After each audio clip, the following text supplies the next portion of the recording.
ఆర్యవైశ్యులు రాజకీయాల్లోకి రావాలని కాల్వ సుజాత గుప్తా పిలుపునిచ్చారు.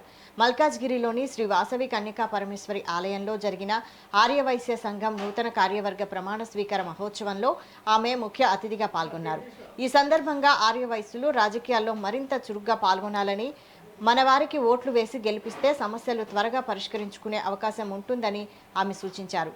వ్యాపార రంగంలో ఉన్నవారు మాత్రమే కాకుండా ఇతర రంగాల్లో ఉన్నవారు కూడా సంఘంలో భాగస్వామ్యం కావాలని కోరారు.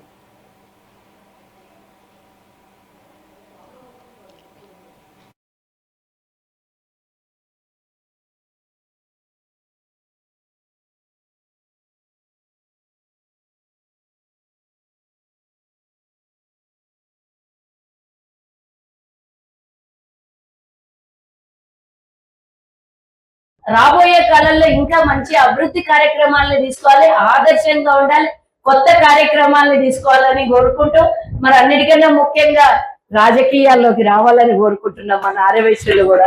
ఎందుకంటే ప్రజాప్రతినిధులు లేకపోవటం వల్ల మనం వెనకబడిపోయినాము. మన కమ్యూనిటీ మైక్రో కమ్యూనిటీ అనే పరిస్థితి ఎవరో ఒకరు కల్పించకుండా మనం కూడా లీడర్ కమ్యూనిటీ, మనం సమాజాన్ని శాసించేటోళ్ళం. వ్యాపారమే కాకుండా మనం సమాజాన్ని మనం ఎట్లా చెప్తే అట్లా 10 మంది వినేటటువంటి కులంలో పుట్టినటువంటి వాళ్ళం.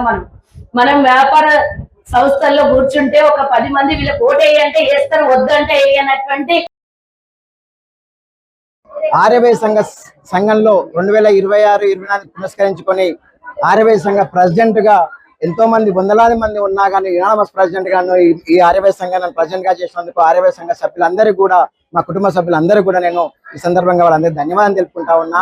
అంతేకాదు మా సంఘంలో ఈ రోజు ఈ వేదిక మీదకి వెళ్ళి బంగారు కిరీటం చేయించాలనే ఆలోచన వచ్చింది. బంగారు కిరీటంతో పాటు ఇక్కడ సోలార్ సిస్టమ్ చేయించాలనే ఆలోచనతో 8 లక్షల రూపాయలు ఇక్కడ ఉన్నటువంటి వ్యవస్థలో ఉన్న కొందరు వ్యక్తులు, కొందరు ముఖ్యమైన వ్యక్తులు 10 మంది లక్షల రూపాయలు వేయడం జరిగింది. ఆ 10 లక్షలతోటి మేము ఇమ్మీడియట్ గా సోలార్ విత్ ఇన్ మంత్ లోనే సోలార్ సిస్టమ్ తయారు చేసుకుంటాం. అది మా పాండురంగ గుప్తా గారి ఆధ్వర్యంలో